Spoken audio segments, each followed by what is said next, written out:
하나님의 말씀 보시겠습니다. 요한복음 1장 1절에서 5절 말씀. 태초에 말씀이 계시니라. 이 말씀이 하나님과 함께 계셨으니 이 말씀은 곧 하나님이시라. 그러니까 태초에 하나님과 함께 계셨고 만물이 그로 말미암아 지은 바 되었으니 지은 것이 하나도 그 없이는 된 것이 없느니라. 그 안에 생명이 있었으니 이 생명은 사람들의 빛이라. 빛이 어둠에 빛이 되어 어둠이 깨닫지 못하더라. 아멘. 요한복음 1장 1절 말씀은 다 암송을 하시면 좋겠습니다. 오늘은 사람들의 빛 대신 예수님께서 나오십니다. 태초에 말씀이 계시니라. 이 말씀이 하나님과 함께 계셨으니 이 말씀은 곧 하나님이시라. 이렇게 요한복음은 태초에로 시작되고 있습니다. 영어 성경에는 in the beginning, 히브리어 말을 들어봤죠? 브레시트. 자, 태초에 브레시트, 태초로 시작한 성경이 세 권 있습니다. 창세기 1절 태초에 하나님이, 그렇죠? 요한복음 1장 1절에 태초에 말씀이, 요한 1서 1장에 태초부터 있는 영원한 생명의 말씀, 이렇게 세 군데가 태초로 시작되어 있는 것을 볼 수 있습니다. 이것은 사도 요한이 그의 서신서에서 창세기를 떠올리면서 새로운 창세기를 쓰고 있다는 것입니다. 물론 오늘 메시지를 잘 들어보시면 하나님께서 우리를 향하신 은혜가 얼마나 놀라운지를 발견할 수 있을 거예요. 요한복음 1장이 창세기 1장의 구조와 동일하다는 사실 아시죠? 이 말은 창세기는 바로 요한복음을 그림자로 모형으로 하고 있다는 사실입니다. 요한복음은 하나님이신 예수 그리스도께서 혼돈과 공허와 흑암뿐인 죄인들의 마음속에 뚫고 들어오셔서 흑암인 그들을 밝히시고 혼돈스러운 것에 틀을 세우시며 공허한 죄인들을 하나님의 은혜로 지으시는 구속 역사를 설명하고 있는 책입니다. 요한복음은, 그래서 요한은 창세기가 바로 그 예수 그리스도의 구속 사역을 암시하고 있음을 요한복음 통해서 보여주고 있습니다. 우리가 창세기 1장을 보면 하나님께서 혼돈과 공허와 흑암 속에 그 수면 위에 성령이 임재하셨다, 운행하셨다, 이렇게 말씀하고 있죠. 2절에 보니까 창세기 1장 2절에 땅이 혼돈하고 공허하며 흑암이 깊음 위에 있고 하나님의 영은, 하나님의 신은 그 위에 운행하시더라. 그러니까 혼돈과 공허와 흑암이 무엇을 상징하는 것이냐는 것이죠. 에레미야 4장 22절 23절 보시면 이렇게 말씀하고 있습니다. 이 혼돈과 공허와 흑암이 그저 추상적인 단어가 아니라 구체적으로 에레미야서는 내 백성은 나를 알지 못하는 우둔한 자요 지각이 없는 미련한 자식이라. 악을 행하기에 지각이 있으나 선을 행하기에는 무지하도다. 내가 땅을 본즉 혼돈하고 공허하며 하늘들을 우러본즉 거기 빛이 없으며. 인간의 마음 상태, 영혼의 상태가 어떤 상태라고요? 혼돈스럽고 공허하고 흑암 같은 존재가 인간의 마음이다 하는 것을 창세기 1장 2절에서 이렇게 표현하고 있는 것입니다. 따라서 하나님께 혼돈과 공허와 흑암 속에 창조를 시작하시는 창세기 바로 그 장면은 성령을 보증으로 세우시고 말씀하신 예수 그리스도를 통해 혼돈과 공허와 흑암뿐인 죄인들의 마음속에 들어오셔서 새 창조를 해내시는 우리 하나님의 구속의 내용을 처음부터 암시하고 있는 것을 요한이 다시 밝히고 있는 것이 요한복음인 것입니다. 자, 창세기는 며칠 동안 천지를 창조하셨죠? 6일 창조. 그리고 제7일째는 안식에 대해서 7일 창조라고 우리가 잘 알고 있죠.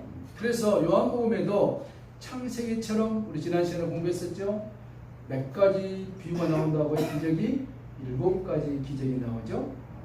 가나 혼인잔치에서 죽은 나사로를 살려내는 것으로 마치지죠. 그래서 창세기 첫째 날을 보시면은 이 요한복음과 너무나도 잘 이루어져 있는 걸 볼 수 있습니다. 자, 창세기 1장 1절에 보시면은 태초에 하나님의 천지를 창조하시고 3절에 하나님이 말씀하시되 말했습니까? 이런 말씀들은 아셔야 되겠죠. 빛이 있으라 하시매 빛이 있었고 이렇게 나오죠. 자, 하나님께서 첫째 날 빛을 창조하셨습니다. 다 아시죠? 그런데 그 빛이 우리가 이해하는 이런 발광체가 있어야 하는데 어떻습니까? 빛은 그러죠. 그런데 우리가 아는 그 빛의 발광체는 언제 만들었습니까? 사일째 해, 달, 별. 그러니까 첫째 날 빛을 하나님 만드셨는데 이 빛이 무슨 빛일까? 궁금하시죠? 아직 발광체가 없는 상태에서 나타난 그 빛이 무엇이냐는 것입니다. 그래서 우리가 이제 한글 성경만 보시면 잘 모르는데 원래 쓰여진 히브리어 성경을 보시면 이 빛을 히브리어로 한번 들어봅시다. 오르라 그래요. 오르. 올라가자 그렇게 이해 쉽죠? 오르라 그러는데 이 오르라는 히브리어는 구체적인 발광체나 발광 현상을 의미하기도 하지만 또한 에너지의 근원, 생명력, 능력이라는 단어가 이 오르 속에 들어있는 것입니다. 그래서 유명한 어거스틴은 창세기 1장 3절의 빛을 우리가 알고 있는 그 빛이 아니라 이런 빛이 아니라 태양빛이 아니라 신적 은사와 능력을 상징하는 영적인 빛이라는 것입니다. 여기에서 우리가 인간이 왜 영적인 존재라는 것이 밝혀지는 것이죠. 빛이 있으라. 빛이 있으라. 이 있으라에서 빛이 있으라 단어가 중요한데 이것 히브리어 말로는 하야호 그러는데 빛이 있으라는 것입니다. 근데 이 하야라는 단어가 어디에 쓰여지냐 그러면은 우리가 잘 알듯이 모세가 하나님을 만났습니다. 드디어 40년 만에 하나님 당신의 이름을 말씀해 주시옵소서. 그때 하나님께서 나는 스스로 있는 자니라. I am who I am. 그때 스스로 있는 자가 누구냐면은 하야입니다. 그렇죠? 그러므로 창세기 첫째 날에 오르, 빛, 하야는 참 광명이신 유일하신 발광체이신 하나님으로부터 나오는 무에서 유를 창조해내시는 하나님의 능력이며 만물을 보살피시며 키우시는 생명력이라는 것입니다. 생명이라는 것. 그리고 시편 36편 9절에 이렇게 말씀하고 있습니다. 대저 생명의 원천이, 이 생명의 원천이 육신의 생명뿐만 아니라 우리 속에 담겨져 있는 영혼의 원천이 주께 있사오니. 누구에게 있다고요? 하나님께 있사오니. 그 다음 중요합니다. 주의 광명 중에 우리가 광명을 보리이다. 광명이 두 번 나옵니다. 그렇죠? 두 개 나와요. 하나는 첫째 나오는 주의 광명이 뭐냐면 말씀하신 오르인 것입니다. 생명의 빛의 원천의 능력 되신 그분이 광명 그 자체라는 것이고 우리가 광명을 보리이다. 그 두 번째 광명은 그 원천에서 발광되어진 나오는 빛, 우리가 말하는 태양의 빛을 말씀하고 있는 것이죠. 그 빛이 바로 하나님의 신적 능력이요 만물을 창조하고 존재케 하는 것입니다. 그래서 말씀으로 빛이 있으라 하니까 빛이 있어버린 거예요. 죽은 나사로가 나오라 하니까 썩어서 냄새나서 세포가 다 파괴되어버리는데 나와버린 것입니다. 하나님이 말씀하시니까 안진병이가 일어나버린 것입니다. 소경에게 눈을 떠라 그러니까 그 말씀이 능력이 있기 때문에 원천이기 때문에 눈을 떠버린 것입니다. 나중에 예수님이 공중제례하실 때 올라오너라 그러니까 살아있는 우리가 신령한 몸으로 변화돼서 휴거되는 것입니다. 전혀 이해 못할 것이 하나도 없습니다. 우리가 믿는 것이 무엇입니까? 하나님의 말씀의 능력을 믿는 것이죠. 자, 그런데 창세기를 잘 보시면 우리 오래전에 공부를 좀 했었는데 한번 되새겨 보세요. 태양이 창조되기 전에 채소와 과일이 살고 있었어요. 창세기 1장 11절 12절에 하나님이 말씀하시되 땅은 풀과 씨 맺는 채소와 각기 종류대로 씨 가진 열매 맺는 가공을 내라 하시매 그대로 되니라. 땅이 풀과 각기 종류대로 씨 맺는 채소와 각기 종류대로 씨 가진 열매 맺는 나무느니 하나님의 보시기에 좋았다. 우리가 이야기는 식물은 자라려면 뭐가 있어야 됩니까? 태양이 있어야 되죠. 광합성을 해야 되니까. 그런데 이 태양은 언제 만들어졌다고요? 넷째 날에 만들어졌습니다. 그러니까 신앙은 인간의 이성과 지식으로 절대 이해가 안 되는 것입니다. 하나님 말씀 자체가 창조의 말씀이기 때문에 하나님이 하신 거예요. 태양빛이 없어도 식물이 자라요. 열매를 맺어요. 대단하지 않습니까? 자, 존재케 하시는 힘. 여러분 우리 아침에 이렇게 나와서 예배드리지 않습니까? 저녁에 주무실 때 혹시나 아침에 내가 깨어나지 못할까 한 번이나 생각해 봤습니까? 한 번이나 생각하신 분들은 진실한 자란 겁니다. 아, 내가 지금 자지만 혹시 아침에 일어나지 못하면 어떨까? 그럼 우리는 너무 자연스럽게 일어나잖아요. 그죠? 아침을 안 드신다. 반응이 없습니다. 우리는 자면은 아침에 자연스럽게 일어날 것을 0.0001%도 의심하지 않습니다. 맞아요. 자연스럽게 일어납니다. 자, 그 자연스럽게 깨어난 것이 우리가 한 줄 아십니까? No. 성경에 보니까 분초마다 하나님이 우리를 아침마다 깨우신다고 했습니다. 이 말씀을 하면 그 말씀이 진실인 것이 드러난 것입니다. 내가 일어나고 싶어 일어난 것이 아니라 하나님께서 황은희 권사 일어나 천사를 통해서 깨운다니까요. 그 반응이 오줌이 말해서 내로 깨어나듯이 악몽을 꾸고 깨어나듯이 어떤 방법 배가 고파서 깨어나듯이 깨어나게 하신 이가 누굽니까? 하나님이시죠. 그리고 우리 영혼과 육체를 잠들게 하시고 깨어나게 하시고 지금도 움직이신 이가 하나님의 신적 능력에 의해서 이루어진다는 것을 믿는 것이 신앙인 것입니다. 발광체가 없는데도 식물이 자란다니까요.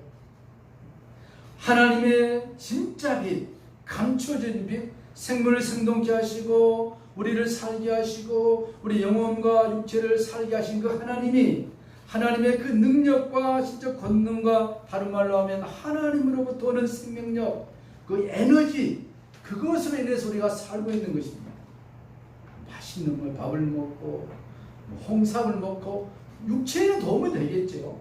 그걸로 사는 것이 아니라 모든 인생들은 하나님의 모양과 형상으로 지음받은 모든 인생들은 믿든 믿지 않든 whatever he believe or not, 믿든 믿지 않든 하나님의 신적 능력에 의해서 그를 살려내시고 살게 하시고 살아가는 것입니다.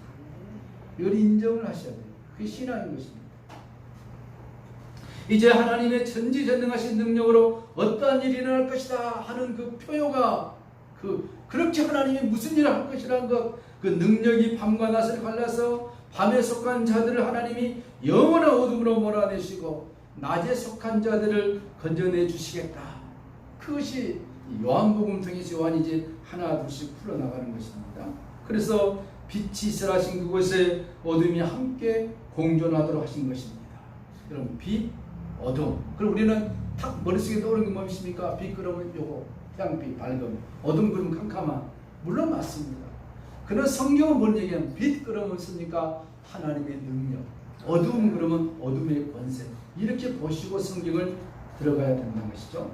하나님은 그 빛을 통해서 무엇인가를 설명하고 싶으신 것이 창세기 1장 첫째 날이죠. 그런데 여러분요, 2000년 전에, 지금부터 2000년 전에 그 창세기 1장 3절에 빛이 있으라 하시네. 그 빛이 있었다 했었는데 그 감추었던 빛, 그 빛의 실체가 이 땅에 실제로 오셨습니다. 그때는 상징적이었고 영적이었는데 그 빛이 지금부터 2000년 전에 실제로 오셔야만 우리가 받아들이지 않습니까? 그죠? 자녀들에게 내가 뭘 줄게 자꾸 약속만 하면은 처음에 자녀들이 좋아하지. 야, 우리 엄마 아빠가 뭘 준다 그러더라. 자꾸 그것을 1년 2년 하면 믿겠습니까? 역시 거짓말쟁이. 마찬가지입니다. 하나님 우리를 너무 잘 알기 때문에 그 빛을 하셨는데 그 빛이 실제로 오셨는데 누굽니까? 말씀이 육신이 돼요. 우리 가운데 거하시네. 우리가 그의 영광을 보니 누구의? 아버지의 영광. 은혜와 진리가 충만하더라. 성육하신 예수님이 실제로 육신의 몸을 입고 오셔버린 것입니다. 놀라운 사건이죠. 참빛인 예수께서 오셔서 어둠을 몰아내고 빛에 속한 자들에게 빛을 비춰 빛의 세계로 인도하기에 이 땅에 오신 것입니다. 그래서 요한복음 1장 9절에 참빛 곧 세상에 와서 각 사람에게 비추는 빛이 있었나니. 여러분, 우리 예수 믿는 사람들은 하나님의 빛을 비춰주고 있어요. 영적인 빛으로. 영이 열리면 다 봐요. 비추고 있습니다. 아쉽게도 예수 안 믿는 사람에게 그 빛이 안 가요. 얼마나 불행한 겁니까? 우리들에게 하나님의 영적인 빛이 비춰진다는 것이 얼마나 감사합니까? 그렇죠? 근데 진짜 빛이 실제 오셔서 새 창조가 시작되는 것입니다. 왜? 이미 창세기에 창조했는데 그것이 아담과 하와의 범죄로 파괴되어 버렸지 않습니까?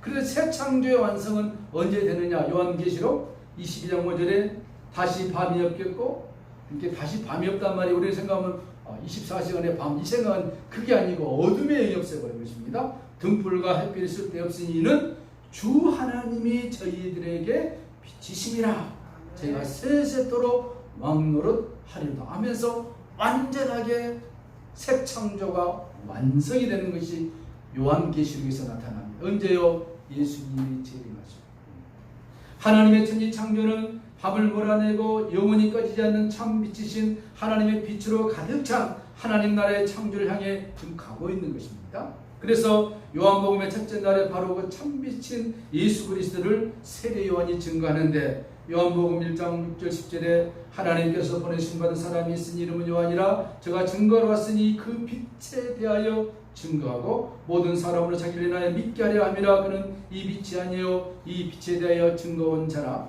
참 빛고 세상에 와서 각 사람에게 비치는 빛이 있으나니 그가 세상에 계셨으며 세상은 그로 말미암아 지은 바 되었으되 세상이 그를 알지 못했다. 그렇게 말하고 있습니다. 이것이 요한복음의 첫째 날인 것이죠. 그럼 창세기에 보면 둘째 날에 나옵니다. 둘째 날에는 우리 잘 알죠? 궁창을 만드는데 물이 궁창 위의 물과 아래의 물로 나눠 잘라지죠. 물이 있습니다. 궁창이 있는데 궁창 위의 물과 아래의 물로 갈라지는 거예요. 그죠? 여기 중요한 단어가 뭐냐면 이 갈라지는 것입니다. 갈라지는 거. 물이 갈라지고 하나님의 택한 자들이 구원받는 사건이 나오죠. 어디입니까? 출애굽기 홍해 사건입니다. 잘 알죠? 이제 성경이 다 연결이 되어 있는 것이죠. 하나님의 택한 자들만 살아나고 나머지 죄인들은 모두 물에 빠져 죽는 그 출애굽 사건, 홍해 사건. 이 사건이 얼마나 중요하냐면은 고린도전서에서 이렇게 말씀하고 있습니다. 10장 1절에 형제들아 너희가 알지 못하기를 내가 원치 아냐. 알아야 한다는 것입니다. 우리는 안 알고 있죠. 뭐 안 알아도 하루 밥 3끼 먹는 데 이상 없다. 이래 우리는 하나님 어렵지만 알아야 된다. 뭘 알아야 되냐? 우리 조상들이 애굽에서 나와도 조상들이 다 구름 안에 있고 바다 가운데를 지나며 모세에게 속하여 다 구름과 바다에서 뭘 받았다고 그랬습니까? 그 물을 통과했는데 홍해 바다를 통과했는데 이것을 세례라. 세례. 그러니까 궁창 위의 물이 뭡니까? 구름이고 궁창 아래의 물을 바다라 그럽니다. 그곳을 통과하는 것을 세례라 그랬습니다. 다른 말로 하면은 죄인이 우리가 궁창 위의 물과 궁창 아래 물에 다 빠져버린 거죠. 빠져서 모두 다 심판을 받아 죽고 하나님의 선택받은 자만이 새 사람이 되어 올라온다는 것을 세례라는 것으로 표현한 것입니다. 그것은 하나님께서 죄에 대한 진노가 얼마나 하나님이 가장 싫어하는 것이 죄인 것입니다. 용서가 없어요. 가장 큰 죄가 무슨 죄인지 아십니까? 살인죄 이런 그것은 말고 가장 큰 죄가 하나님이 그의 아들을 보내신 예수를 믿지 않는 죄가 가장 큰 죄인 것입니다. 그래서 갈라져 버린 것이죠. 하나님께서 죄에 대한 진노가 얼마나 엄청난 것인지를 보여주는 것이죠. 실제로 궁창 위에 물이 쏟아져 버리고 궁창 아래에 물이 합해서 땅에 있는 모든 걸 죽여버렸습니다. 무슨 사건이죠? 노아의 홍수 사건. 그냥 있는 사건이 아니라 그 사건을 통해서 세례가 무엇인가를 영적으로 보여주고 있죠. 그런데 하나님께서 그 노아 홍수 사건 이후에 이제는 땅을 물로 심판하지 않겠다 언약하십니다. 그럼 뭘 주십니까? 무지개를 주시죠. 세상에요. 하나님의 언약의 증거로 무지개를 주셨는데 이 이상한 인생들은 그 무지개 빛깔을 제3의 성으로 표현하고 있다는 것. 얼마나 사탄이 강조한지 모릅니다. 하나님의 언약은 이제 다시는 물로 심판하지 않겠다. 그런데 다시 정말로 심판할 걸 내가 주겠다. 물불이 아니라 심판의 기준을 확실하게 주겠다. 그게 무엇입니까? 예수 그리스도라는 것입니다. 예수 그리스도 통해서 갈라져 버려요. 천국으로 갈라지고 지옥으로 갈라지고 사망과 생명으로 갈라져 버리고 영원한 죽음과 영원한 생명으로 갈라져 버리고 예수가 중심이 된 것입니다. 예수를 믿으면 천국, 영생, 기쁨, 소망이지만 예수를 안 믿으면 네가 세상에서 아무리 착하게 살고 성실하게 살고 많은 사람을 도와야 할지라도 너는 사망, 죄악, 죽음, 예수로 딱 결판내버린 것입니다. 이제 더 이상 너희들에게 물로 심판하지 않겠다. 그렇지만 예수로 심판해버렸다는 것입니다.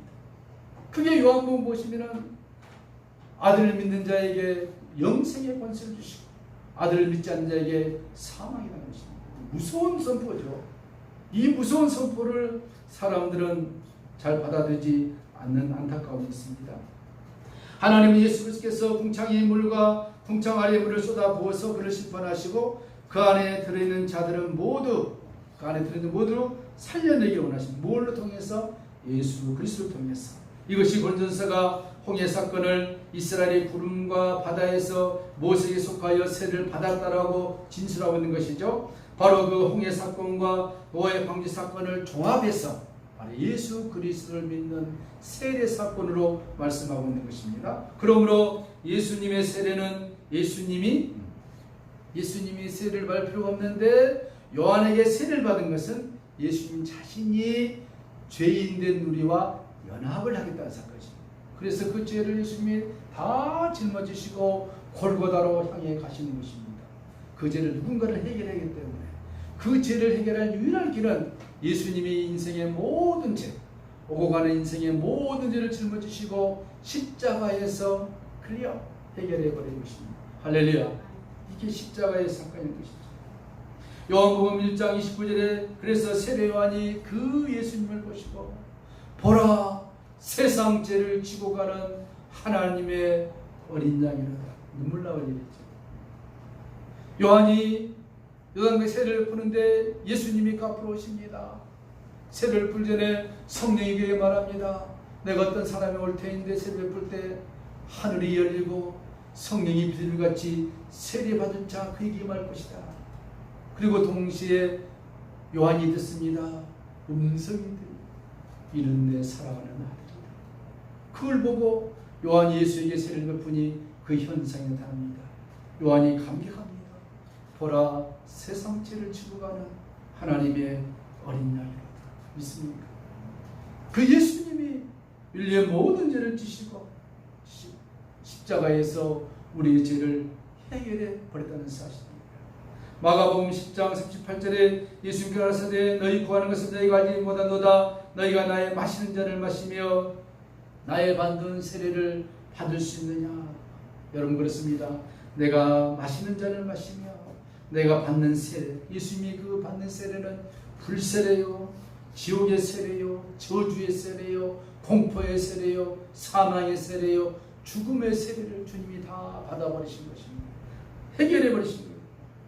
그래서 구약 성경 보시면은 성경을 쭉 보시면 하늘을 휘장으로 많이 표현합니다. 휘장, 영어로 부르죠? 커튼, 그죠? 커튼. 그 궁창, 그 하늘이 찢어져야 막 이렇게 천국과 지상에 있는 그 궁창이 막아져 있습니다. 지금요. 올라갈 수가 없어요. 이게 찢어져야 우리가 천국으로 갈 수 있는 것입니다. 그렇죠? 이걸 상징적으로 구약에서 성소와 지성소의 휘장이 쭉 가려져 있습니다. 성소에서 지성소 들어가려면 이 휘장을 걷고 들어가야 되는데 아무나 갈 수 없어요. 누구든지 들어가면 하나님 직사시켜 주기는 실제로. 거기는 1년에 한 번씩 대제사장이 들어갑니다. 백성의 모든 죄를 지가 안고 들어가서 제사를 지내는데 하나님이 그 해에 백성들의 죄를 용서해 주면은 그 대제사장이 종을 딸랑딸랑 칩니다. 내가 살았다 하는 것이. 그 백성들이 성막 밖에 서서 하루를 줍니다. 하나님이 우리의 죄를 살려냈다. 용서해 줬다. 그런데 그 당첨된 대제사장은 1년 지나면 이제 2021년에는 아무개시 당신이 대제사장입니다. 당신이 거기를 들어가야 됩니다. 그러면은 기록을 보면은 대제사장은 1년 동안 밤을 잘 못 먹는다. 죽느냐 사느냐 이해되시죠? 배짱 말라버립니다. 우리 마가보면은 누가복음 보면은 사가랴 나오지 않습니까? 사가랴 자기 직무대로 대제사장 직무를 행하면 이 반열들이 있어요. 그러니까 들어갈 때는 허리에 끈을 묶고 들어가요. 죽으면 십자가 죽으면은 사람들이 밖에서 끌어내야 돼요. 아, 시체가 죽었네. 끌어 들어가면 다 죽여버려요, 하나님. 실질적으로. 그러니까 예수님이 십자가에 달려 죽었을 때 첫 번째 일어나는 사건이 나타납니다. 무엇입니까? 마가복음 15장 37절에 예수님께서 큰 소리로 지르시고 운명했다 했습니다. 예수님이 큰 소리를 지르고 뭔 소리 지르는지 아십니까? 퀴즈. 다 이루었도다. 할렐루야. 창세기부터 요한계시록까지 이루어질 모든 사건을 십자가에서 다 이루었다는 것입니다. 완결된 것입니다. 그러나 시간상으로 예수님이 재림할 때까지 지금 우리가 새 창조를 행해서 가고 있는 거예요. 다시는 눈물이 없고 근심이 없고 밤이 없고, 하나님의 아들을 예수님께서 재림할 때 십자가에서 다 이루었다고 말씀하신 그 말씀에 최종적으로 도장을 꽝 찍을 것입니다. 그리고 천년왕국으로 들어가요. 그때 예수님이 다 이루어졌을 때 성소에서 무슨 일이 일어났습니까? 첫 번째로 그 휘장이, 성소와 지성소를 위에서까지 딱 막고 있는 휘장이 위에서부터 쫙 찢은 것입니다. 쫙 찢어버렸어요. 그 찢은 건 무엇입니까? 누구든지 예수님을 구주로 영접하면 아버지께 갈 수 있다는 것입니다. 예수로 말미암아 아버지께로 갈 수 있다. 아무나도 갈 수 없는데 누구든지 예수 이름 의지하여 기도하면 하나님이 들으시고, 예수 이름 의지하여 기도하면 하나님이 응답하시고, 예수 이름 때문에 저 천국 못 가고 지옥 가야 되는데 예수 이름 때문에 누구든지 그를 믿으면 갈 수 있다는 진리의 참복음을 선포해버린 것입니다. 창세기의 셋째 날 한번 보실까요? 물이 묵과 나뉘고 식물이 창조되었죠. 창세기 1장 9절 보니까 하나님이 묵이란 말은 육지입니다. 땅이라 하고 모인 물을 받아라 했습니다.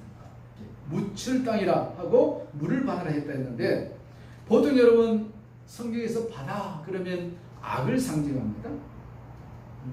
육지 그러면은 하나님 나라를 상징하는 표현이 있어요. 요한계시록 보시면은 새하늘과 새 땅을 묘사할 때 다시 바다가 있지 않겠더라. 그렇죠? 들어보셨죠? 다시 바다, 이게 이 바다가 무슨 태평양 바다냐 그게 뭐야 할지 모르지만 이게 아니라 어둠의 권세가 더 이상 역사를 못 해본다는 것입니다. 예수님의 재림으로 말미암아. 그렇죠? 그것이 요한계시록 21장 1절에 내가 또 새하늘과 새 땅을 보니 처음 하늘과 처음 땅이 없어졌고 바다도 다시 있지 아니하더라. 이제 어둠의 권세가 없어져 버린 거예요. 출애굽기 여러분 이스라엘이 홍해를 건너 구름할 때 저주의 바다가 갈라지고 마른 땅이 되어버렸습니다. 그죠? 홍해가 바다였죠. 바다가 영적으로 악을 상징하는데 이게 갈라져 버리고 마른 땅이 된 것입니다. 그 마른 땅에 이스라엘 백성이 밟고 통과해 버린 거예요. 영적인 것들이죠. 시편 114편 보니까 바다야 네가 도망하면 어찌비냐 이렇게 표현하고 있죠. 그 성경은 바다가 물러가고 그 바다가 마른 땅이 되는 것은 무엇을 의미하냐면 하나님 나라가 도래할 것을 상징적으로 보여주고 있는 것입니다. 그래서 그 바다와 구별된 그 무태, 저주받은 땅에서 자라나는 가시와 엉겅퀴가 아니라 그곳에 풀과 씨 맺는 채소와 씨를 가진 열매 맺는 나무가 자라게 될 것이다. 우리가 가끔 보면은 가시 엉겅퀴 그러면은 먼저 딱 생각한 것이 진짜로 가시 엉겅퀴 생각하지 않습니까? 이것은 다 어둠의 영물만 생각한 것들이죠. 반면에 여러분요, 바닷속에는 뭐가 있습니까? 창세기 1장 20절에 하나님의 큰 물고기야 물에서 번성하며 움직이는 모든 생물 그 종류대로 날개 있는 모든 새를 그 종류 창조해. 바닷속에 큰 물고기를 히브리어로 탄닌이란 탄닌. 그게 다른 말로 하면 욥기서도 보면 이 큰 물고기가 똑같이 히브리어 같아요. 탄닌인데 용, 뱀, 바다, 개물 그렇습니다. 실제 과학적으로 보면은 지오그래피 네이션 그 잡지 보면은 바다에 엄청 알 수 없는 이상한 큰 고기가 살고 있는 거 바뀌지 않습니까? 하나님이 요나를 땅에 물속에 집어넣는데 그 고기가 요나를 삼켜버려요. 사실 고기가 삼켜버리면 죽죠. 사람이 쏘아대버리니까. 근데 하나님께서 살려내버리잖아요. 그렇죠? 그 요나가 고기 뱃속에 들어간 것은 나사로가 무덤 속에 들어간 것을 상징한 것이고, 예수님이 무덤에 들어간 걸 상징한 것이고 다시 나올 것이라는 사건을 이미 요나스를 통해서 보여주고 있고, 한 번 더, 그래도 안 믿잖아요 사람들이요. 나사를 통해서 한 번 더 보여주고, 그대로 안 믿잖아요. 그래도 안 믿을래? 예수님이 화가 나가지고 자기 살아나야 될 것 같아요. 하도 사람들이 안 믿으니까. 얼마나. 10편 27절에 그날에 여호와께서 그 견고하고 크고 강한 칼로 날랜 뱀 리오야단, 꼬불꼬불한 뱀 리오야단 탄인인 것입니다. 사탄 이렇게 되는 거죠. 그렇죠? 창세기 1장 21절에 고래나 커다란 물고기 상징 나오지만 구속사 안에서 그렇다는 것입니다. 물론 하나님이 큰 고기도 만드시고 작은 고기도 만드시고 하는데 구속사, 영적으로 물렸던 것입니다. 이렇게 바다는 어둠, 죄악, 더러움을 성경 여러 문제 우리가 많이 보시면 10편에 보면 바다가 또 막 나오잖아요. 그 영적인 상태들을 얘기하고 있는 것입니다. 그래서 예수님께서 쟤들 보면서 보라, 세상죄를 지고 하는 하나님의 어린 양이라는 요한의 그 말을 보고 와서 보라 하는 것입니다. 아, 나 예수 안 믿을래. 예수 없어. 어떻게 하나님 믿냐? 그런 자들에게 뭐라 해야 됩니까? 와서 보라. 그럼 네가 한번 해봐라. 와서 보지도 않고 나불나불 하지 말라는 것입니다. Come and see. 그렇죠? 그게 전도인 것입니다. 와서 큰 민족에게 와서 보라. 그럼 우리 유명하신 배한성 선생님도 볼 수 있고, 아름답게 반주하는 체계적인 피아니스트 반주도 들을 수 있고, 와서 보라. 지가 안 오면 할 수 없는 거예요. 처음 가서 너 예수 안 믿는데 안 믿는데 잘 모르겠는데요. 뭐. 알았습니다. 천사가 인사 뽀뽀하면서 선생님 지옥으로 빨리 가시죠. 할 말이 없는 거예요. 와서 보라. 이 말이 얼마나 중요하냐면요, 출애굽기 14장 13절에 모세가 백성들이 이르되 너희는 두려워 말고 가만히 서서 여호와께서 너희를 위하여 행하시는 구원을 보라 그랬습니다. 보라. 서서, 와서 서서 보라는 것입니다. 뒤에는 애굽의 군대요, 앞에는 그냥 홍해 바다요. 아, 사면초가 있는 것입니다. 우리 다 죽었구나 두려워 떨고 있는 그들에게 너희는 가만히 있어서 어느 날 너희를 위해 베푸시는 구원을 보라. 본 것입니다. 본 것은 무엇입니까? 들은 것입니다. 들은 것은 무엇입니까? 깨달은 것입니다. 깨달은 것은 무엇입니까? 그 속에 진리력이 비춰져서 믿어지는 것입니다. 처음에 내가 믿으려고 했지만, 나중에 막 알려고 했지만 나중에 믿어져서 알아지는 것입니다. 아, 내가 막 알려고 하니까 믿어졌다. 그 단계를 지나서 이제 믿어지니까 알아져 버더라. 응? 전라도 말로 몸에 죽겠는 거. 환장하네. 믿어지니까 알아져 버린 것이, 이게 이제 끝난 거예요. 그건 완전히 구원받은 상태인 것입니다. 요한의 제자들에게 세상죄를 지고 하는 하나님의 어린 양을 보라 말한 것은, 제자들이 이스라엘이 애굽에서 어린 양의 피로 구출받아 나오듯이 이제는 어린 양의 피가 아닌, 그대는 어린 양의 피로 문설주에 다 바르는 수고를 했지만 밤마다 새벽에 오기 전에 집집마다 다니면서 어린 양들 잡아서 피를 받아가지고 손이든 붓이든 해서 그 문에다 발라요. 아, 죽음의 천사가 가다가 이 집에 어린이의 피가 묻었다 하면 다시 다른 데 가지 않습니까? 이제는 그런 수고가 아니라 하나님의 어린 양 대신 예수의 피로 once for all 단번에 십자가에서 이루셨기 때문에 더 이상 제사가 필요 없고 주님만 믿는다면 영생이 너에게 있다 하는 것입니다.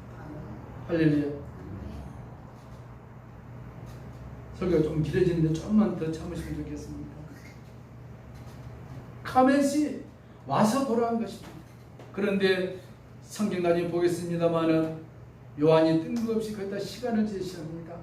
그때가 제 10시에다 와서 예수님을 보니까 제 10시, 이 10시 시간에 공부할 필요가 전혀 없는 거예요. 그 시간을 쓴 것은 무엇입니까? 그들이 공허와 혼돈과 흑암 속에서 살면서 그들이 예수께 왔습니다. 라피여 누구여이까?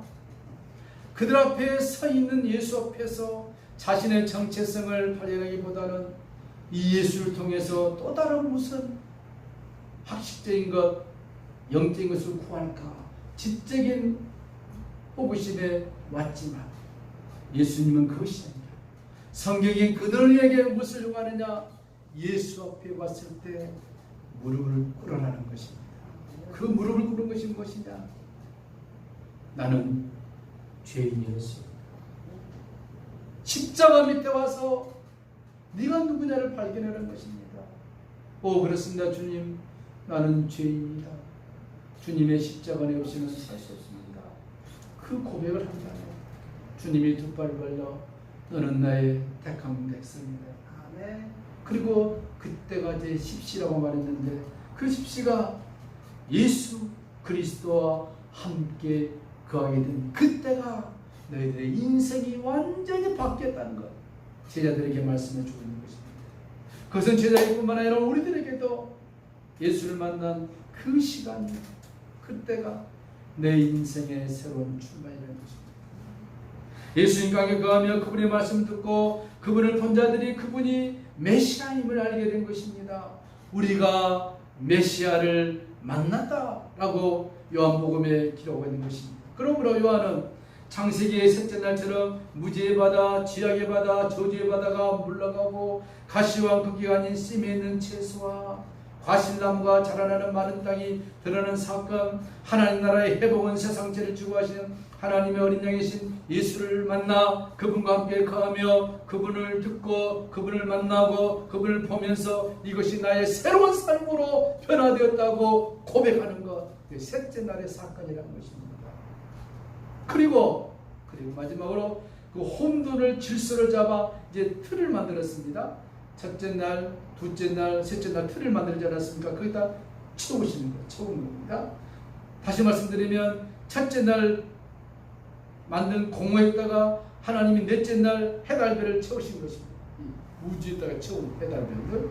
다섯째 날에는 둘째 날에 공허에 막 새들로 채우시고 물고기를 채우시고, 여섯째 날에는 셋째 날에 공허를 채우시고 땅에 육축과 짐승과 기는 것을 다 채우시고 인간을 마지막으로 만드시고, 일곱째 날에 하나님이 안식에 따랐습니다. 요한복음 보시면요, 1장 2장 가보면 안식을 하시는데, 안식하면 얼마나 좋겠어요. 여러분 안식 쉴 때 뭐하고 싶습니까? 그냥 앉아잖아요. 배고프면 잠이 안 옵니다. 그죠? 뭘 먹어야 돼요. 맛있게 먹으면 이제 든든하고 그러면 안식하면 딱 쉬는 거예요. 그죠? 저녁에 맛있게 먹고 쉬는 거예요. 요한복음에 가나 혼인잔치가 딱 등장합니다. 하나님의 안식이다. 물을 포도주로 만들어요. 장차 예수님이 공중전에 임하셔서 혼인잔치 사건을 가나 혼인잔치에서 보여주고 있습니다. 지난 설교이기 때문에 자세히 안 합니다. 그 가나 혼인잔치가 얼마나 중요한 것인가. 우리가 그 가나 혼인잔치를 위해서 예배하고 계시는 그 하나님, 그 잔치에 참여한 자가 복이 있다는 것입니다. 안식을 상징하는 일곱째 날에 하나님이 안식하셨는데 이 안식이 무엇이냐? 요한이 가나 혼인잔치로 말씀을 주는 것입니다. 그러므로 창세기의 창조는 구속사 안에서 새 창조의 관점에서 보면 불완전한 것이었어요. 불완전. 완전하게 했는데 아담과 저런 말만 불완전했는데 이 불완전한 모습이 요한계시록 21장 22장에 완전하게 완성이 됩니다. 언제요? 예수님이 재림하실 때 완전하게 이루어져요. 1.1획도 변함없이 완전하게. 그리고 천년왕국으로 들어가서 1000년 동안 왕노하고 백보자 심판을 거쳐서 이제 완전히 영원한 천국, 영원한 지옥, 이런 몸이 아니라 영과 육이 신비하게 결합되어져서 영원한 영생의 상상, 그 일을 위해서 참빛 대신 예수 그리스도께서 사람들의 빛으로 우리에게 오셨다 하는 것이 요한복음 1장 1절에서 5절입니다. 요한복음이 이렇게 구속사의 관점에서 영적으로 설명된 책이기 때문에 쉽지가 않습니다. 마가, 마태, 누가복음을 잘 이해해야만이 요한복음이 이해되고, 요한복음은 창세기하고 요한계시록 많이 봐야 이해가 되는 것이죠. 그렇지 않고 보면은 이건 그냥 공간부 내용과 똑같은 얘 또 써놨느냐 하고 실망할 수밖에 없지만 그렇지 않습니다. 그래서 우리가 소리에 말씀드린 것처럼 요한복음의 기록 목적이 뭐랬습니까? 이거 꼭 알아야 돼요. 예수 그리스도. 믿음, 생명. 외우기 쉽지 않죠? 예수 그리스도, 믿음, 생명. 요한복음 딱 열면 앞에 환상이 쫙 보여야 돼요. 예수 그리스도, 믿음, 생명. 왜 그러냐? 사람들에게 빛으로 오신 분, 그분이 바로 예수 그리스도신데, 그 주님이, 결론입니다. 빛으로 오신 그 주님이, 눈물 날 일이에요. 이 세상에 많고 많은 사람 가운데서도 오직 나에게 가장 미천한 나에게 그 빛을 주시기 위해서 인간의 몸으로 입고 오셔서 그 주님이 오늘 나의 구주가 되어 주셨다는 사실, 얼마나 기가 막힌 기적이요 신비요 축복입니까? 다른 사람이 아니라 나에게 오셨어.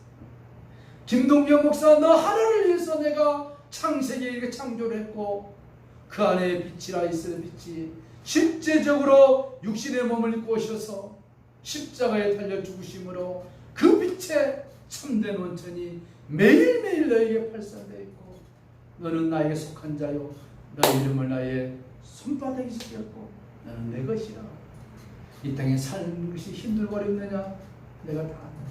그러나 너에게 세상에서 말할 수 없는, 설명할 수 없는 영원한 영광의 나라, 거기에서 네가 영생을 누리며 살 수 있도록 내가 완벽한 플랜을 해놨다. 그 예수 그리스도가 오늘 우리들에게 찾아와 주셨다는 사건이 얼마나 신비롭고 오묘하고 축복입니까? 찬송하십시오. 257절.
거룩한